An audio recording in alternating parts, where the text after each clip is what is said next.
Señoras y señores, muy buenos días y bienvenidos a esta mesa redonda en la que vamos a tener la oportunidad de charlar con los representantes de las asociaciones del sector de la construcción, del mantenimiento y también de las ingenierías y de los materiales, de los cementos. Bienvenidos y están ustedes bien hallados.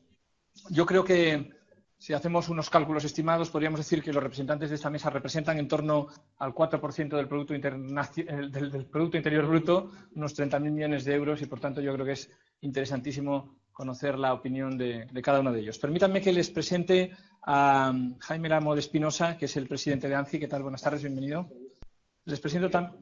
Buenos días. Les presento también a Jacobo Martos, que es el presidente de ACEX.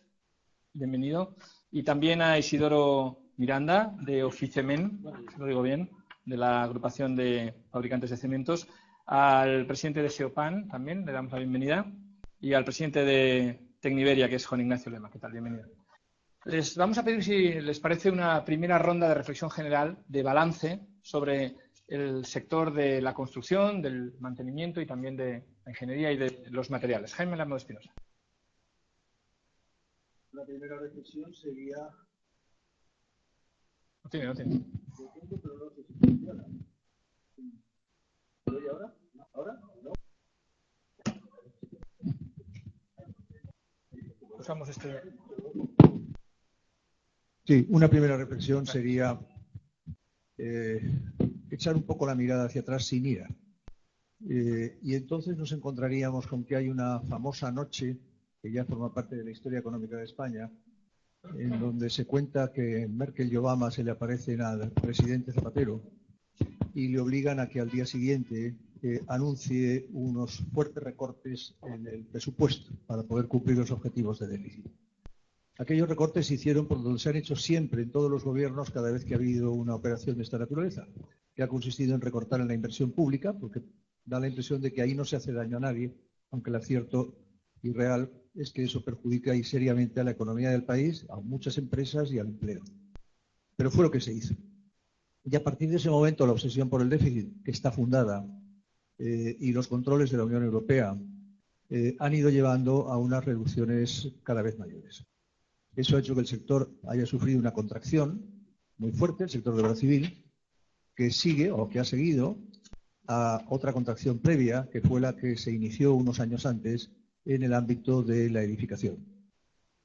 Ambos efectos compartidos han hecho que la parte que representa el PIB generado por el sector de la construcción haya ido disminuyendo fuertemente, y hoy nos encontremos con un sector que, si lo comparamos con lo que era 5 años antes, no se parece absolutamente en nada.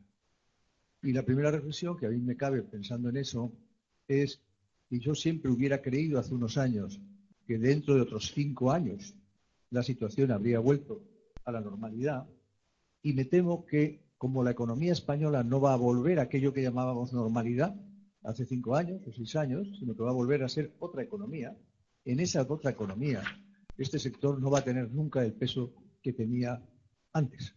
Y eso nos ha hecho que muchas de nuestras empresas, muchas habían salido ya al exterior. Esta mañana hemos oído un interesantísimo debate y coloquio sobre las empresas, nuestras empresas, las grandes, en el exterior. Las no tan grandes, por tanto, no el IBEX 35, sino el resto, se han ido posicionando fuera, van a tener que seguir ocupando posiciones fuera cada vez más y van a tener que ir dándole un mayor peso a la obra en el ámbito internacional.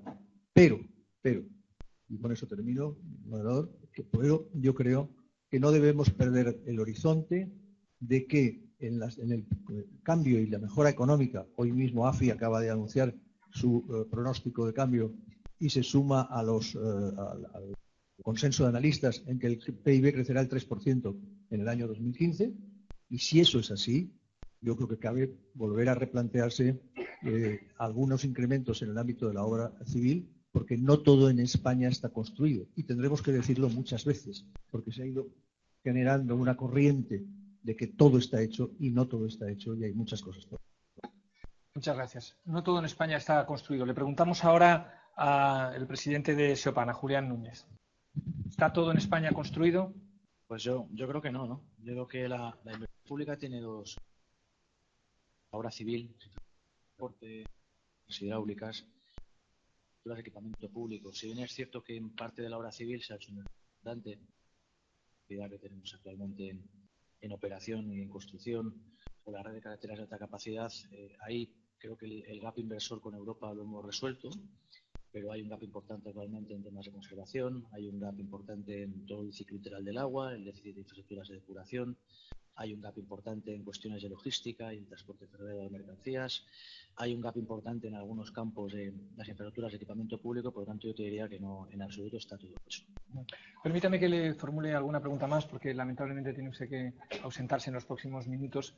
Y le quiero preguntar precisamente por los datos que hemos conocido hoy de las previsiones de edificación. Ya sé que estamos hablando de construcción, pero como la actualidad manda, yo le quiero hacer también una pregunta sobre este tema, una valoración sobre este tema. Bien, la edificación, que es las estadísticas del último trimestre del año pasado apuntan a una mejoría, como se habla de mejoría en el empleo en construcción y en actividad, provienen fundamentalmente de la edificación, ¿no? Es más, las previsiones que para el 2015 es que este sector contribuya con cerca de 0,3 décimas de punto porcentual del PIB, de crecimiento económico, unos 3.000 millones de euros, e inclusive se habla de una creación de empleo de 55.000 empleos dentro del subsector de la edificación, ¿no? La obra civil, lamentablemente, pues a pesar de ese aumento que ha habido del 1% en el presupuesto general del Estado, sin embargo, no prevemos que vaya a haber un cambio de tendencia en el corto plazo. Por contra, la edificación sí, pero va a un grado de recuperación muy sostenido, ¿no? Estamos hablando de 55.000 empleos de creación en este año, pero veníamos de tasas de creación de empleo pues, precisamente diferentes, ¿no?, en el pasado. Permítame también que le formule una pregunta más tiene que ver con las próximas elecciones municipales, también autonómicas y estatales. Decía Francisco González, el presidente del BBVA, en una entrevista este domingo, decía exactamente que si España logra en las próximas elecciones un gobierno estable, los 2 próximos años serán buenos. Desde SEOPAN, ¿cómo dibujan ese escenario político? ¿Es buena esta posible fragmentación parlamentaria? ¿Es buena esa diversificación de los grupos políticos? Creo que precisamente lo que debe caracterizar el mundo de las infraestructuras es la tecnología, la técnica, el valor en la planificación. Yo creo que la política, en el caso de las infraestructuras, es algo que no debería de incidir, ¿no? Las carreteras no tienen color político, los aeropuertos tampoco, los ferrocarriles tampoco.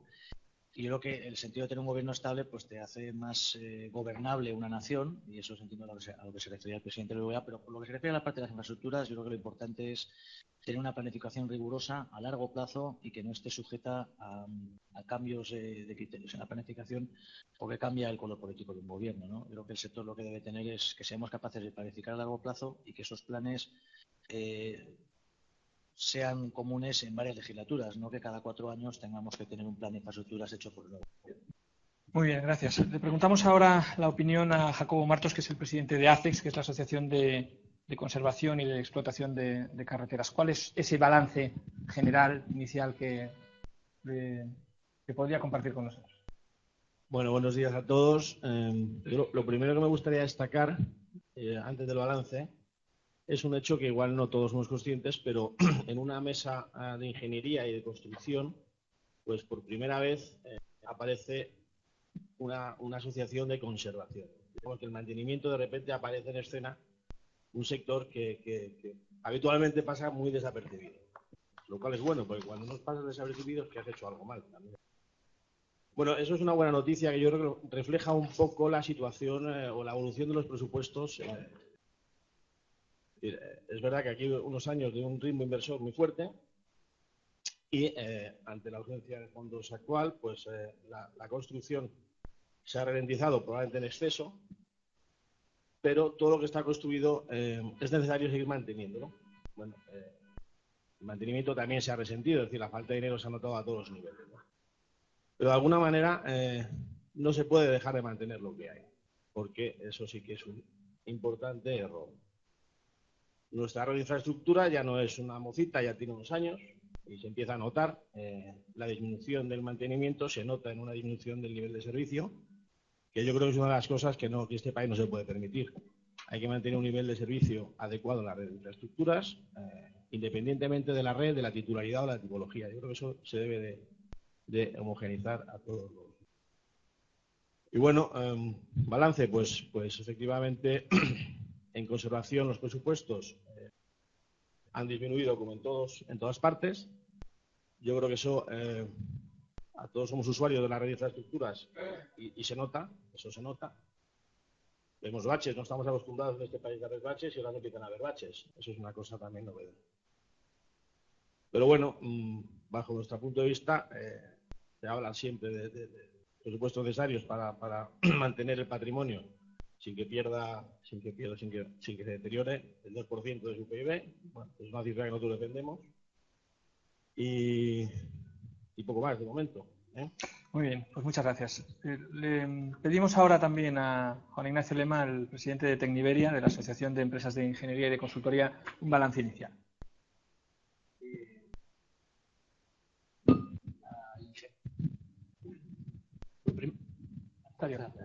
Yo lo primero que tengo que decir es que la ingeniería española, la consultoría, creo que ha alcanzado actualmente un nivel de excelencia extraordinario.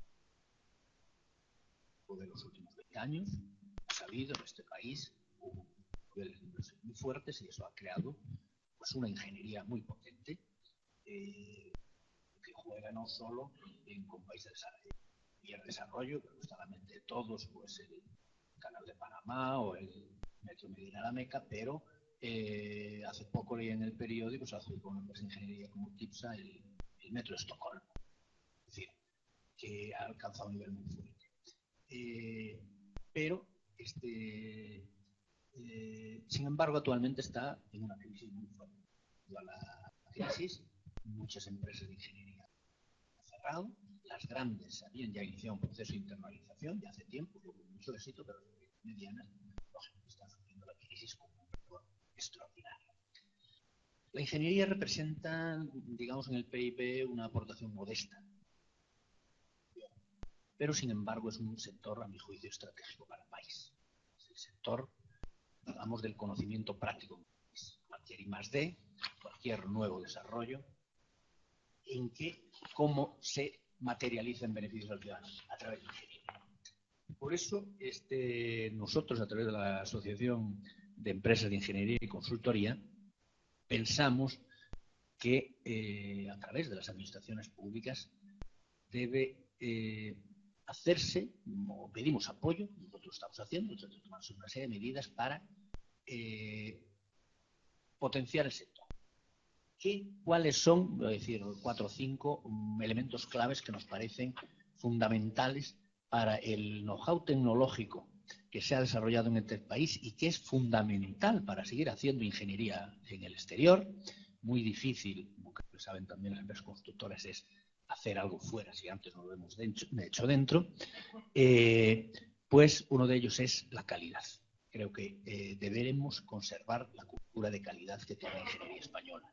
Y para eso pedimos a las administraciones públicas que el criterio de calidad prime sobre los criterios economicistas, como está pasando ahora. Leía, la DIF se ha adjudicado una obra de ingeniería con un 63% de baja, lo cual nos parece algo absolutamente, vamos a utilizar una palabra absurda. Pedimos que los contratos donde el conocimiento es básico, como es el mundo de la ingeniería, la calidad sea lo primero. Lógicamente, el precio también tiene que ir. Dentro de esa calidad exigible tenemos que ser lo más evidente posible. Y esa calidad, el corolario es que debe de pagarse. La ingeniería representa un porcentaje muy pequeño que no llega al 3-4, por el orden del 3-4%, o llega al 4% del coste total de una obra. Y ahorrar un 50 o 60% de ingeniería supone un coste ridículo en el coste total de la obra y las consecuencias en costes posteriores pueden ser mayores. El tercer punto es la internacionalización. En estos momentos es la única salida que tiene las empresas de ingeniería. Hay que hacer, yo creo que está produciendo ya un rediseño del sector, se está produciendo un proceso de fusiones, sobre todo compras, y no quiero extenderme, después seguramente tendremos más ocasiones de hablar de ello, y ahí creo que debe apoyarse ese proceso con distintas medidas de apoyo financiero, resolver los problemas, ir, como ya se comentó aquí en la mesa anterior, a una diplomacia más comercial, donde las las embajadas tengan un papel más preponderante y con una visión más comercial de ayuda a la intervención. El cuarto punto es, bueno, las ingenierías en España tenemos un problema que es la competencia de las empresas. Competencia que a nuestro juicio no se produce en condiciones de igualdad. No nos preocuparía en absoluto, todo lo contrario. Sino nos parece que hay una competencia no equilibrada. Pensamos que los ministerios que tienen empresas públicas están abusando de las encomiendas de gestión y en el caso de la internacionalización, en algunos casos no se produce, repito, con la equidad que debería producirse. Y como último punto, y acabo, hay que dar un apoyo decidido a la I+D+I. La I+D+I, el país que no la tiene en cuenta, está condenado a pasar graves problemas o a ser colonizado en el futuro. I+D+I creo que es el sembrar cuesta dinero, la simiente cuesta dinero, claro que sí, pero los frutos que se recogen a medio y largo plazo son extraordinarios y absolutamente necesarios para el país. Gracias. Muchas gracias. Le damos ahora la palabra a Isidoro Miranda, que es el presidente de Opicemen, que es la agrupación que representa a los fabricantes de cementos de España. Su balance con... Sí, bueno, tienes el micro. yo creo que se me escucha bien. Quizás un poco de cifras para poner el debate muy bien, porque a veces dices la mitad, el 25%, ¿no? El consumo de un país como España, con su orografía, con unos 47 millones de habitantes, nuestra asociación lo estima que debiera ser entre 20 y 25 millones de toneladas de cemento en un año. Se llegaron a consumir 56. Son una cifra... ¿En qué año? En el año 2007. Una cifra que fue totalmente ilógica, pero que ocurrió. Con lo cual, a veces, la ilógica tiene su razón de ser. La situación de hoy es 11 millones de toneladas. También otra situación totalmente ilógica. O sea que vivimos en un país en el que desgraciadamente hemos nadado desde una gran rapidez, desde una gran opulencia a una situación de prácticamente cero absoluto, cuando la verdad se encuentra en medio. Y es un poco lo que nosotros pediríamos un poco a las autoridades. El gobierno debe jugar un papel regulador y pensamos que existe una gran capacidad, bien sea en ingeniería, bien sea en capacidad constructora, por el cual debemos recuperar ese 20 millones, 25 millones lo más rápidamente posible, puesto que nuestra asociación está haciendo una predicción de crecimiento para este año entre el 3 y el 6%, pongamos de media un 5%, para doblar lo que tenemos hoy, que sería lo lógico. Al 5% vamos a tardar muchísimo tiempo para ello. Yo creo que lo han evocado. ¿Está construido todo en España? Pues francamente, si queremos que el turismo no sean 70 millones de turistas, sino mucho más, veremos que en un país que tenemos problemas de recursos hídricos, que el 20 o el 30% del agua embalsada se pierda, llegar a ser consumida, por poner unos ejemplos, o los baches de... Claramente necesitamos que las autoridades españolas no solamente recorten déficits a base de cortar inversiones, sino que se pongan un poco las pilas, que tengan una buena planificación y que nos lleven a este país donde debemos ser un país puntero en servicios a los turistas, en calidad a los ciudadanos, y pensamos que esa situación probablemente en el sector que estamos hablando, que es el de la construcción, es el doble. Jaime, ¿es suficiente el aumento de un 10% que se prevé en estos presupuestos generales del 2015 en las infraestructuras públicas? Bueno, hay que decir que primero que es bienvenido. Bienvenido porque efectivamente llevábamos mucho tiempo esperándolo, va en la línea de lo que se acaba de apuntar por parte de Opicemen de ACES hace un momento y por tanto va a ayudar sin duda al sector. ¿Es el óptimo? Yo creo que está demasiado condicionado por el objetivo de déficit y diré el objetivo de déficit anticipado. ¿Qué quiero decir con eso? Y con un crecimiento del 3% del PIB, cuando se hicieron los presupuestos me parece que la previsión era del 2,4 o incluso menos, con una previsión de crecimiento del 3%, lo lógico es que los ingresos fiscales crezcan proporcionalmente y lo lógico es que el déficit se reduzca, mucho más con la prima de riesgo que tenemos. A mi juicio, eso debería permitir incrementar el gasto público productivo, es decir, la inversión. Porque además todavía no se ha atacado severamente, a mi juicio, el gasto público no productivo. ¿Sí? Ahí donde hay enormes duplicaciones entre autonomías y gobierno central y muchos fallos, digamos, de funcionamiento en la administración pública, creo que ahí hay recortes todavía por hacer. Pero incluso si esos no se hicieran, solamente con la previsión del PIB, a mí me parece que se podría llevar la cifra de presupuestos en materia de inversión pública al entorno de unos 3.000 a 5.000 millones adicionales sobre el presupuesto que en este momento está planteado. Eso ustedes, lo que ustedes reclaman, Y entre 3.000 y 5.000 millones de euros adicionales al presupuesto actual. Exactamente, y creemos que es posible. Creemos que es posible hacerlo sin incumplir el objetivo de déficit sobre el cual, naturalmente, Bruselas tiene un poco la lupa permanentemente. Habla usted de una capacidad de racionalizar administraciones que hacen acciones y tareas similares. ¿Podría concretar sí, qué administraciones podríamos ajustar? Los tribunales de cuentas de todas las comunidades autónomas y los consejos de Estado hemos vivido durante muchos años con un único Consejo de Estado, que además la imagen de la creación, cuando se creó el Consejo de Estado, que era original español, se creó en Francia, y la imagen es la del Estado único, y puede funcionar como un Estado único, pero como un Estado multiprovincial o multidepartamentos o multiautonomías, y ahí me parece que había unos recortes importantes. Y lo mismo podría decir del Tribunal de Cuentas, y lo mismo podría decir de otras muchas cosas, pero haría esto muy extenso. Yo he dicho muchas veces que sería muy bueno que por parte de los sectores de la iniciativa privada, no del gobierno, se estudiaran los nichos de gasto improductivo que hay en los presupuestos y se rigieran recomendaciones al gobierno en cuanto a su reducción. Ya sé que son las áreas más difíciles de recorte, pero creo que hay todavía márgenes.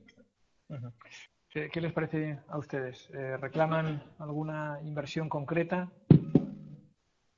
Hay que reconocer que hay un montón de obras en este país que están totalmente paradas por falta de presupuesto. No cabe duda que el ajuste del déficit ha pasado mucho por ello, pero de manía que nos hemos inventado de parar y volver a arrancar, también de por sí es totalmente ineficiente y muy costosa.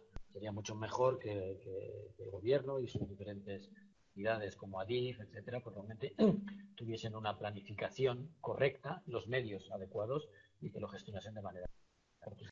Decía usted que por primera vez veíamos baches en las carreteras y es verdad. ¿Cómo lo ven ustedes? ¿Qué reivindicación hacen desde su patronal? Bueno, nosotros opinamos que no puede haber baches en las carreteras, ¿vale? Yo creo que el mantener una vialidad adecuada a la red de infraestructuras es casi un derecho de un ciudadano, ¿no? Y eso es lo que a nosotros nos gustaría que se considerara como un servicio público al usuario, ¿vale?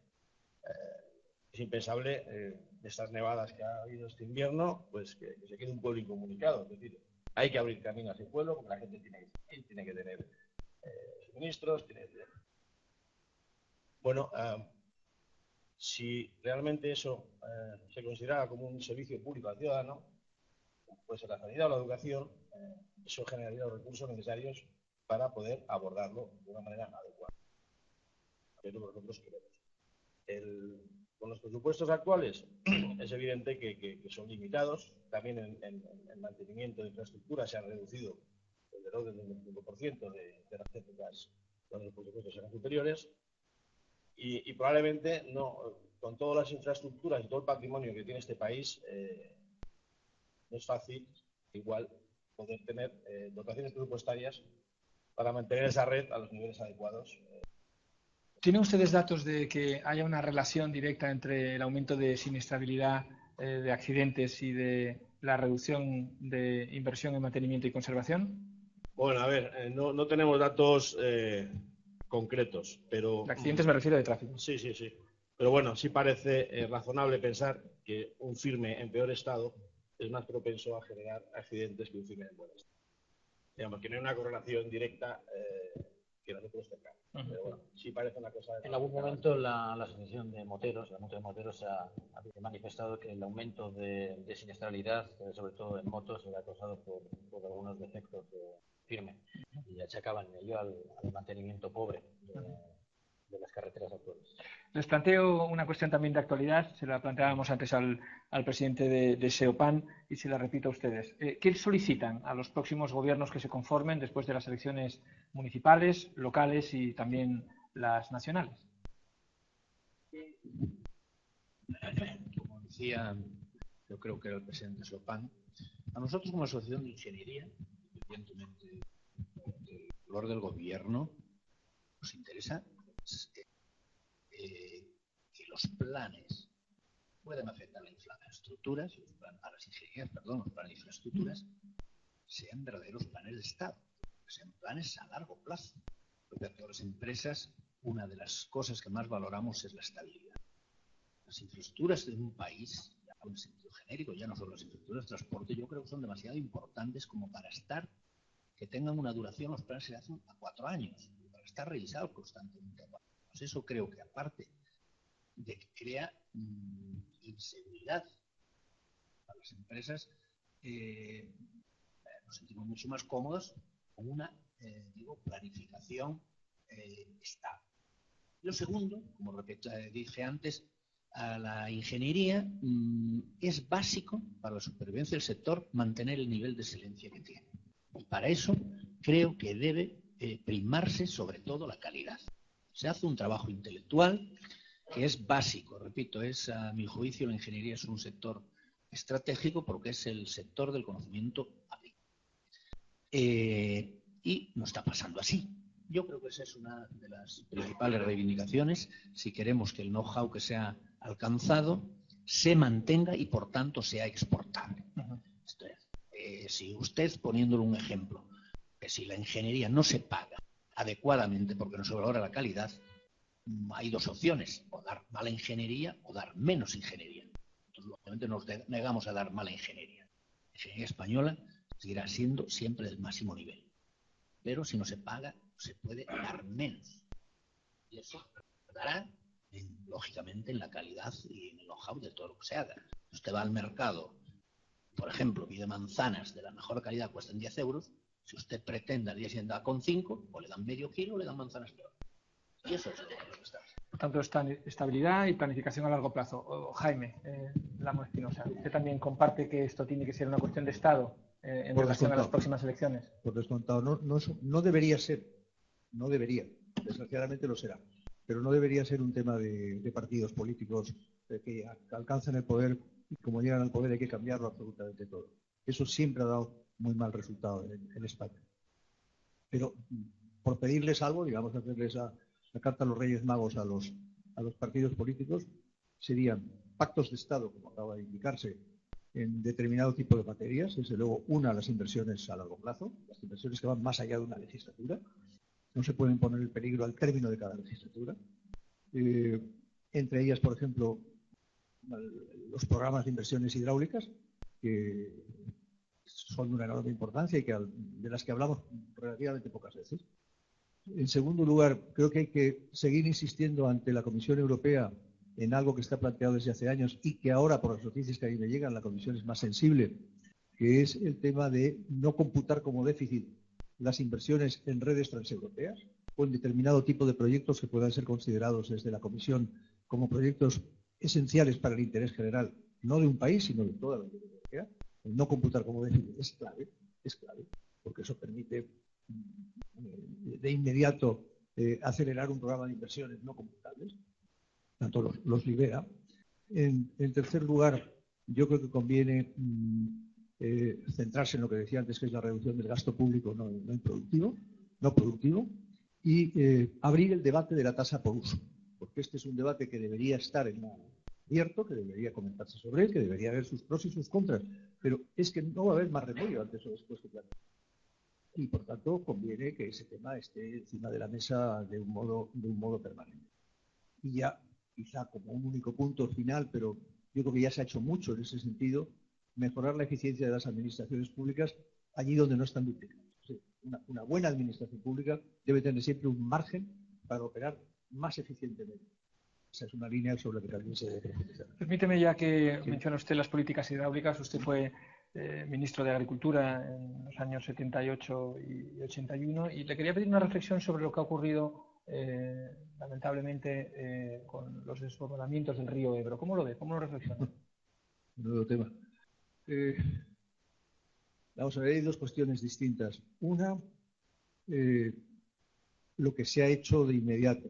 Yo creo que la visita de la ministra de Agricultura y el ministro del Interior un día, y a los muy pocos días el presidente Rajoy, y la aprobación del Real Decreto de medidas urgentes con los 100 y pico millones de euros, 70 para agricultura, 30 para fomento y el resto para interior, para poder atender las necesidades inmediatas y urgentes. A mí me parece que eso se ha hecho bien, se ha hecho en tiempo y hay que felicitar al gobierno por ello. Pero claro, cuando uno lee las cifras y hace números así en casa mientras que está viendo la televisión, hace unos días, me parece que fue el día 2 o el día 3 de marzo, el Ebro desembocaba en 16 horas el consumo de toda la ciudad de Valencia de todo un año. En 16 horas. Eso no puede ser. En un país en el que desde Jovellanos y Costa todo el mundo ha aclamado por el problema de las tierras áridas en un sitio y la España húmeda y la España seca, pues lo que esto ha evidenciado es que la España húmeda es cada vez más húmeda, la España seca cada vez más seca, y tiene que haber un equilibrio entre las dos Españas, entre esas dos Españas. Y a mi juicio el plan hidrológico, que desgraciadamente la parte relativa al trasvase del Ebro se anuló, pues habría que reconstruirlo. Yo no digo si debe ser ese o no. Yo he tenido siempre la sensación, porque son temas que he seguido, como es natural, de que el plan hidrológico que propuso Borrell, que era el de intercomunicación de cuencas, era un colosal plan. Era un plan magnífico para una España como la nuestra que le pasan estas cosas. Y partiendo también de la base de que son necesarias más presas para almacenar agua y que no acabe precisamente en la desembocadura, siempre garantizando el caudal mínimo, que se llama caudal mínimo garantizado, por razones de tipo ecológico. Pero en fin, o ese plan, o el que se aprobó en la legislatura de Aznar y que luego se derogó parcialmente en el tema del trasvase del Ebro, o el que sea, no digo cuál, pero uno debería ser sometido a aprobación y pactado entre todas las fuerzas políticas y llevado adelante sin ningún tipo de discusión. A mí lo que más... ¿En la próxima legislatura se refiere usted? Sí, claro, cuanto antes. En esta no hay nadie que pacte nada porque queda un año de pelea. Bueno, sobre terrorismo sí. De pelea, sí, sobre terrorismo sí. Pero en lo demás va a haber una pelea permanente y por tanto sería muy difícil. Oiga, pues con el espectro que hay de posibilidades políticas, no sé si veo yo a los personajes que estamos viendo o a los protagonistas de ese nuevo arco parlamentario hablar de esto. ¿A usted qué le parece? Hemos oído hablar de industrialización, pero yo creía que venía a hablar a nadie. Yo creía que venía a hablar de infraestructuras, pero daré un punto de política. Yo es que creo que cuando se ven los datos que aparecen ahora de los 20%, no se está tomando en cuenta o son previos a considerar una cosa muy importante en este país, se llama la ley de DONT. La ley DONT. ¿Por qué? Pues porque la ley DONT hace que en una provincia como Ávila, con 3 diputados, o en una provincia como Castellón con 5, la propia ley DONT conduce a que el resultado son en Ávila 2+1 o en Castellón 3+2 o 4+1. Y por tanto no salen los 4, salen solo los 2 primeros.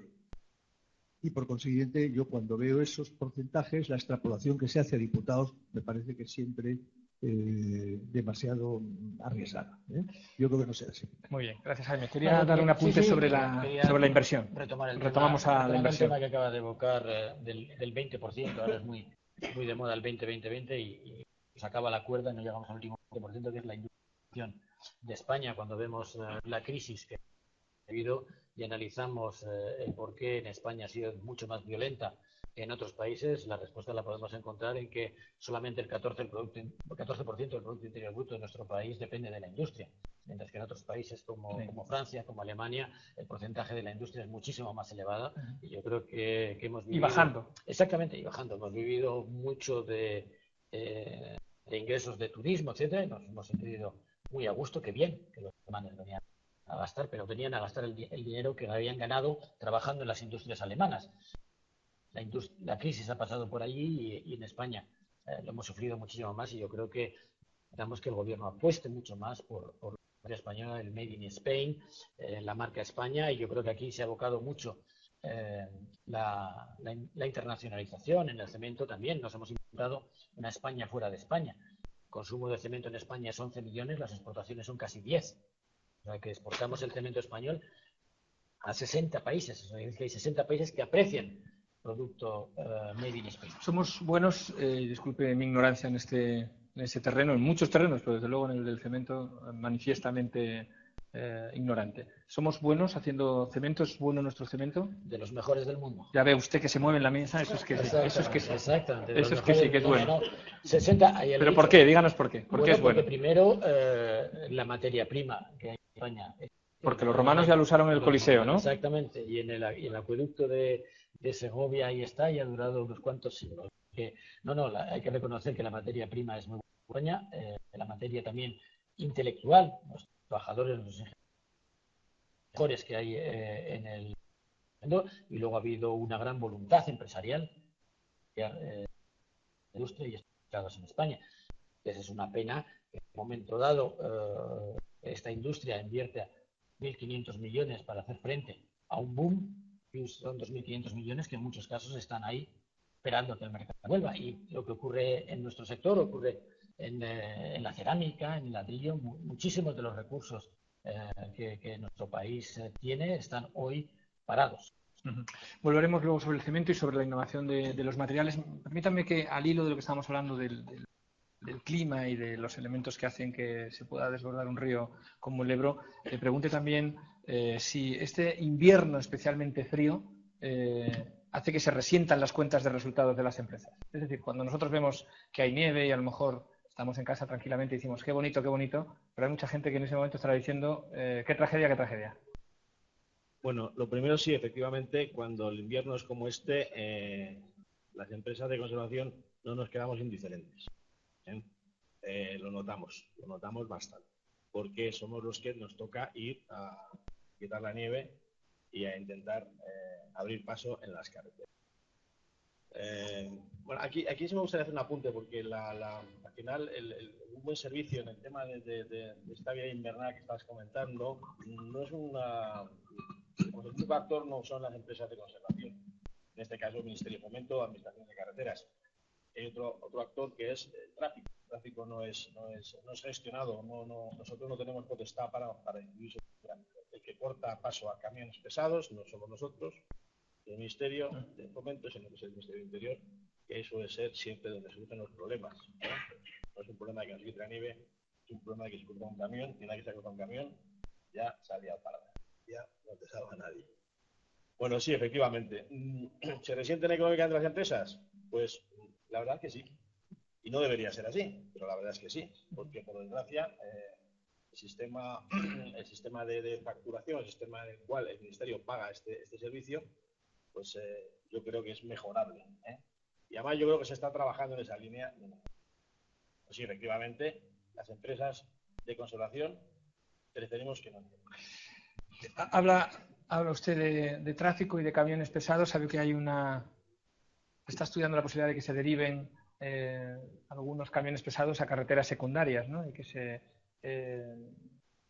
vayan fuera de la autovía. ¿Esto afectaría al mantenimiento de las carreteras secundarias? Ya veo también por la expresión que sí. Bueno, muchísimo. ¿Cómo lo valoran ustedes? ¿Apoyan la medida de la ministra? A ver, ¿O la propuesta de medida? Cada red está dimensionada para un volumen y un tipo de tráfico que soporta.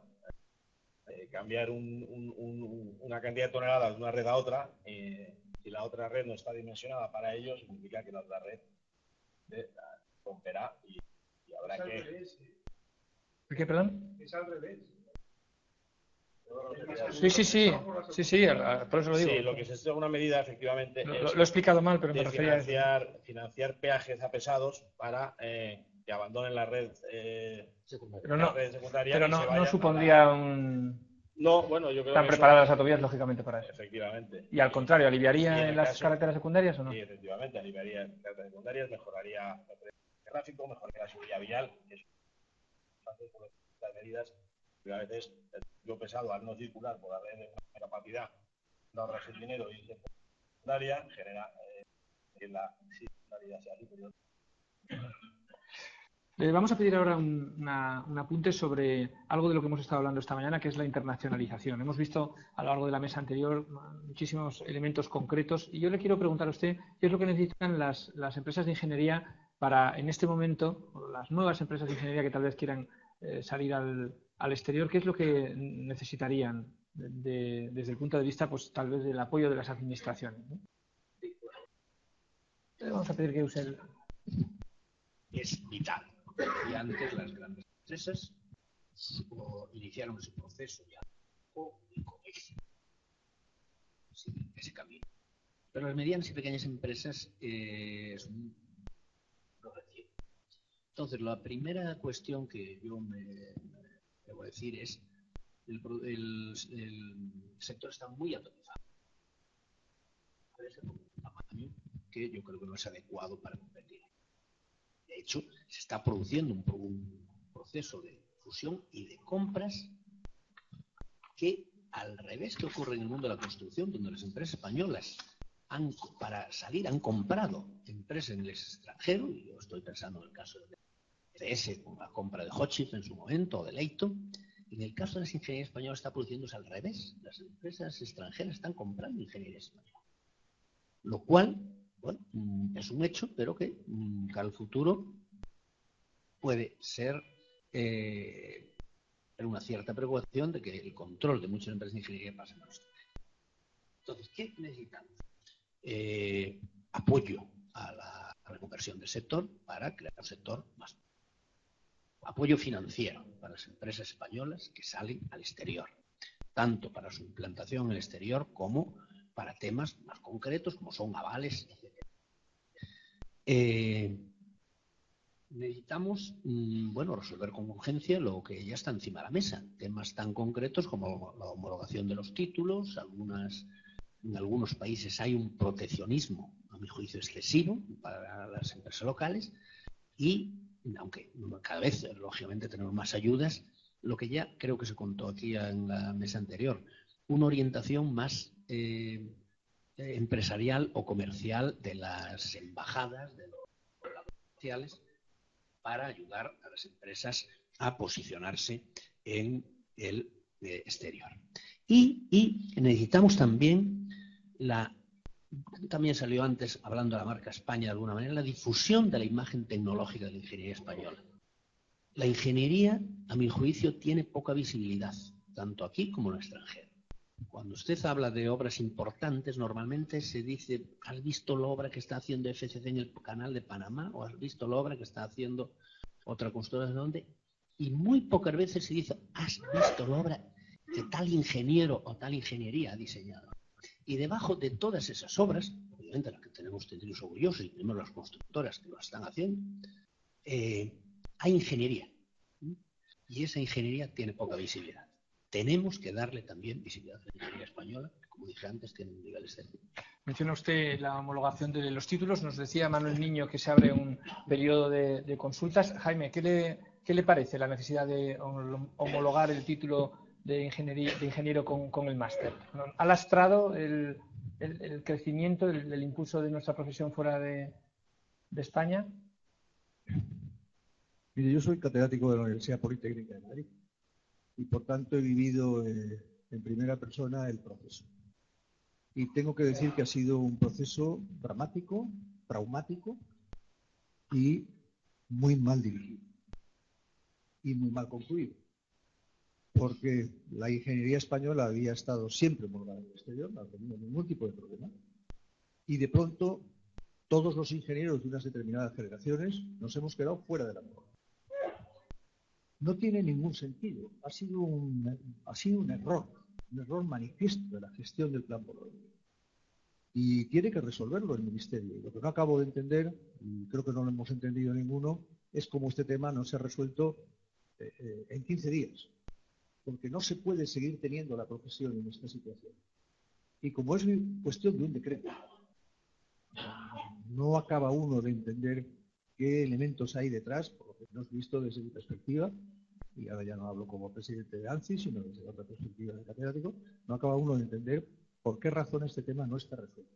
¿Hay algún elemento que a usted le gustaría incorporar a ese decreto? ¿Hay algún matiz? No hay nada que yo quiera incorporar al decreto. Lo que quiero es que el decreto, tantas veces anunciado que resuelve el problema de una vez, se apruebe. ¿Creen ustedes, lo comparto con todos los componentes de la mesa, que hay riesgo de deslocalización de empresas por este tema, o ha habido? Es decir, ¿podemos perder oportunidades por no tener a los ingenieros? Bueno, están perdiendo oportunidades los ingenieros, están perdiendo oportunidades las empresas de llevar a los países X a sus mejores ingenieros formados en esa materia. Claro que se están perdiendo oportunidades.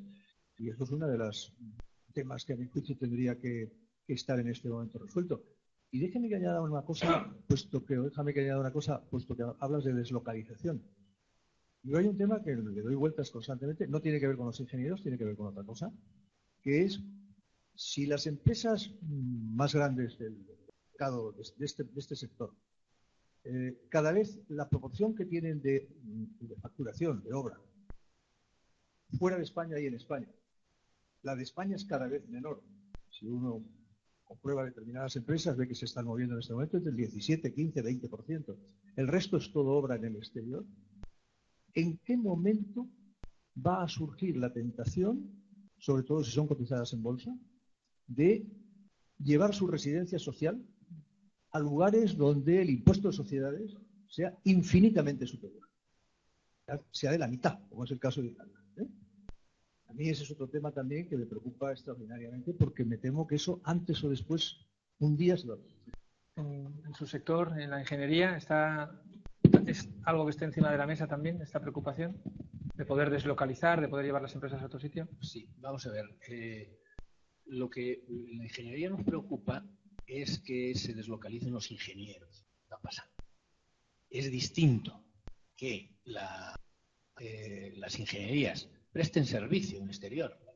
En el mundo de las constructoras a largo plazo, pues seguramente los trabajadores de las distintas filiales de distintos países locales. A nosotros lo que nos preocupa mucho es que se deslocalicen los ingenieros.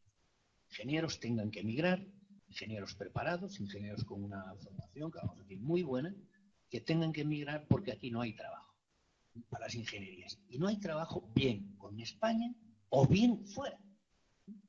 Preocupa mucho menos que las ingenierías, todo lo contrario. Yo creo que las ingenierías, creo que en general las empresas y creo que en general las personas, ya los profesionales, debemos tener interiorizado que nuestro campo de actuación, nuestro objetivo es el mundo, no es España, ni siquiera Sudamérica, sino es todo el mundo. Y que por tanto debemos prepararnos para eso. Y bueno, yo creo que las empresas de ingeniería cada vez lo tenemos más interiorizado, entre otras cosas, por la realidad aquí. Y repito que lo que nos preocupa mucho es que se esté perdiendo, talento, que esté perdiendo dinero que ha costado a todos los contribuyentes el haber preparado a los ingenieros por falta de oportunidades aquí. Por eso, y vuelvo a subrayar lo que decía antes, pienso que las administraciones públicas tienen la obligación y eso lo pedimos, de apoyar con medidas simplemente de crear un sector de la ingeniería competitivo y de calidad aquí en España, para que ese know-how y esa competitividad y esa eficiencia y esa calidad la podamos llevar a todo el mundo. Eso es lo bueno. Muchas gracias. Pues si les parece, para terminar, les voy a hacer una petición final, de una reflexión, y si les parece podemos incorporar retos del futuro de la profesión. No sé si la innovación, como yo le planteaba antes, la innovación en materiales, hemos visto en la exposición de la ingeniería de caminos en el siglo XXI, hemos tenido la oportunidad de tocar algunos materiales de cemento aligerado, y no sé si en su caso el reto de la innovación en materiales es algo inherente al... Bueno, no cabe duda que el mundo está cambiando, que vamos a pasar a una fase en la cual nos tenemos que mover en un mundo en el cual recursos no son infinitos, son limitados. Todos los sectores tienen que trabajar, incluso con esa perspectiva. Cada vez deberemos utilizar materiales más punteros, que tengan un proceso de producción en el cual la impronta en el medio ambiente sea más reducida y que se pueda rehabilitar ese impacto. Y además yo creo que debemos trabajar de una manera un poco menos tayloriana, en el cual cada uno hace su cosa, y trabajar de una manera más global, para no solamente ver el impacto ecológico en la producción material, en este caso el cemento, sino en el impacto cara durante la vida. Yo creo que hoy por hoy, por ejemplo, tenemos un reto magnífico en el tema de la vivienda. Tiene el otro día estadística en el cual más del 95% de las viviendas en España, en un pequeño muestreo estadístico, tienen calificación energética E o peor. Pues más de 200 kWh metro cuadrado año. Las que la tienen. Las que la tienen. Por cierto que no Exactamente, funciona muy bien eso. Hoy por hoy existen tecnologías y métodos para bajar a 50, reducir por 4. Creo que tenemos ahí un reto de innovación, de nuevos materiales y una responsabilidad cara a generaciones de trabajar, y la industria cementera española está apostando por la innovación, ofertando a empresas de ingeniería y empresas de construcción cada vez materiales novedosos para afrontar retos de sociedad. Muy bien. En el caso de la conservación, por ejemplo, es un reto el reducir la siniestrabilidad entre los operarios que trabajan en la conservación y el mantenimiento, porque creo que hay unos 10.000 operarios, ¿no?, que trabajan más o menos en la conservación de carreteras. ¿Es un reto el reducir la siniestrabilidad de esos operarios o no? ¿O lo tienen ya superado? Para nada. Efectivamente, la cifra que se calcula a nivel de todas las administraciones y redes de carreteras, personas trabajando en carretera. Trabajando en carretera con tráfico circulando a su alrededor, ¿no? Esto es peligroso. Eso pone en riesgo que no está absolutamente. ¿Y hacia dónde van las perspectivas? ¿Cómo se puede mejorar eso? Bueno, a ver, como asociación es un tema que preocupa y en concreto nosotros todos los años tenemos un premio que se llama el Premio Nacional de la Seguridad Vial en Conservación, la Seguridad de Salud en Conservación, destinado a primar todas aquellas medidas que ayudan a paliar o disminuir el riesgo y la accidentalidad de los trabajadores de la conservación. Bueno, eso fomenta mucho la innovación, la gente pues piensa medidas de todo tipo, de avisadores, de protección de usuarios, de trabajadores, muy importante. Y un tema, bueno, que no está resuelto, mucho menos, yo creo que complejo, pero que se trabaja precisamente para reducir. Muy bien. Los retos de las empresas de la ingeniería, nos ha mencionado usted detalladamente muchos de ellos, sobre todo la necesidad de que varíe la forma de calificar las licitaciones, ¿no? No sé si, por cierto, podría usted concretarnos en qué porcentaje le gustaría a usted que se valorara la parte técnica, que no la he escuchado, creo. Nosotros, efectivamente, el reto yo creo que es a corto plazo, se acuerda calidad, eso lógico. La calidad de los recursos. Actualmente se están adjudicando muchos organismos primando la calidad el 20% y el precio el 80%. A nosotros eso nos parece que va a llevar medio plazo y corto plazo a una pérdida, a un deterioro del sector. Entonces, ¿cuál es nuestra petición?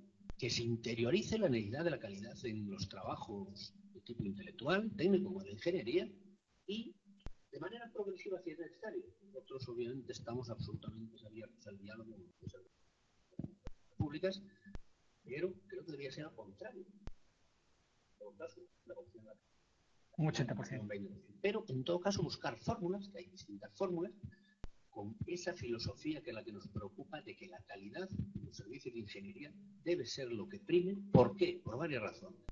Porque es el criterio a medio y largo plazo más eficiente. Con un buen proyecto, ¿Y más económico también? Y más económico, efectivamente. Con un proyecto bien hecho, creo que es bueno para todos, para las ingenierías, para la administración pública y las entre empresas constructoras, mejor, y se evitarían muchos cambios, muchos modificados, muchas cosas que perturban a todos. Que significaría un ahorro para Muy bien. Gracias. Le pedimos a Jaime Lamo de Espinosa que nos dé también una perspectiva de los retos a los que se enfrenta el sector de la construcción de la asociación que usted preside. Pues yo los dividiría en 3 puntos. Uno, el que pudiéramos llamar los retos sectoriales. Otro, los retos de las empresas a la hora de licitar. Y otro, el tema de los ingenieros en sí mismos. Y con esto enlazaría de algún modo con algo que he escuchado antes en la sesión anterior sobre el tema de la marca España y la presencia de los ingenieros.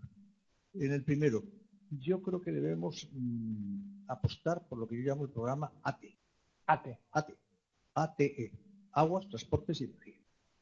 Ahí me parece que son 3 sectores donde todavía queda mucho por hacer. como han dicho todos a lo largo de la sesión. No está todo construido.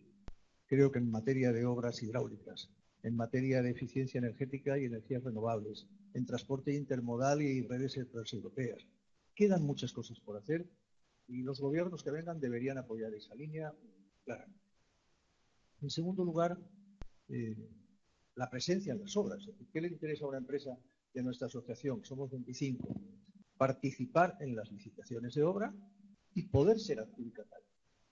En la medida en que en los concursos el tema de la, como acaba de apuntar el presidente de Tecniveria, el tema de la calidad sea casi residual con respecto al tema de la baja, iremos viendo cómo las bajas son cada vez mayores y quienes las pueden alcanzar, quien puede llegar a la baja más alta, es aquel cuyo mercado interior es menos importante a efectos de su cuenta de resultados.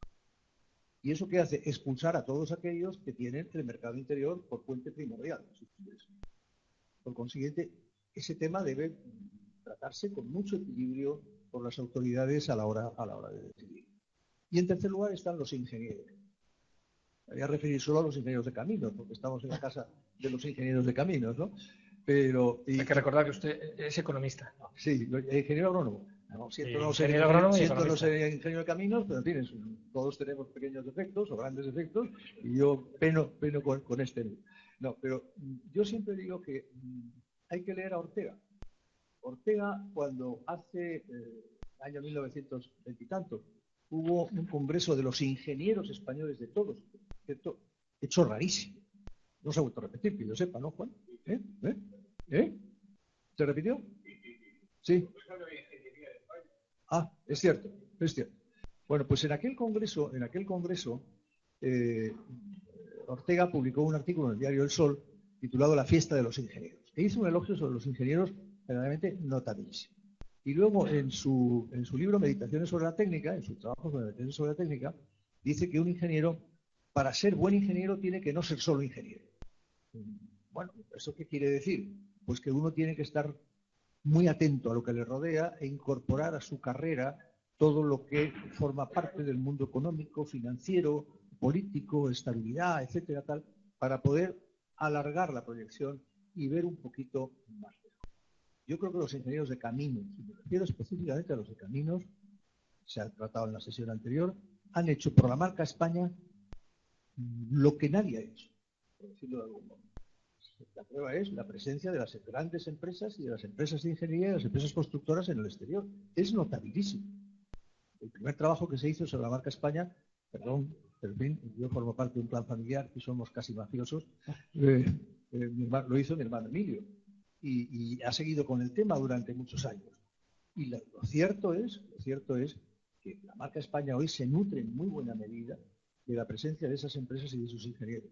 Por eso a mí me parece que el tema de los ingenieros también, y me enlazo con la pregunta anterior, debe ser eso. Comparte usted ya, para terminar, que sí que han estado algo abandonados en los primeros años, desde los años 70 hasta estos últimos años, en ese acompañamiento por parte de las administraciones. Lo denunciaban, lo criticaban aquí, ¿no? Sí.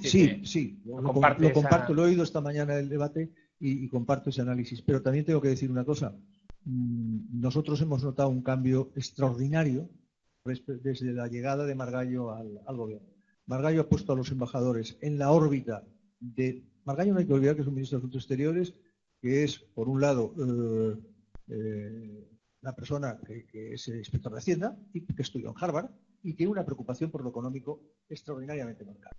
Y ha puesto a todas las embajadas en esa dirección, creó el puesto de responsable de la marca España, está llevando a cabo con una eficiencia notable y ha cambiado por completo la perspectiva desde ese punto de vista.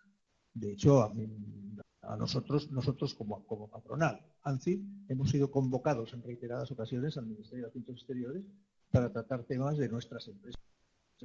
Y tengo que decir que lo agradezco extraordinariamente.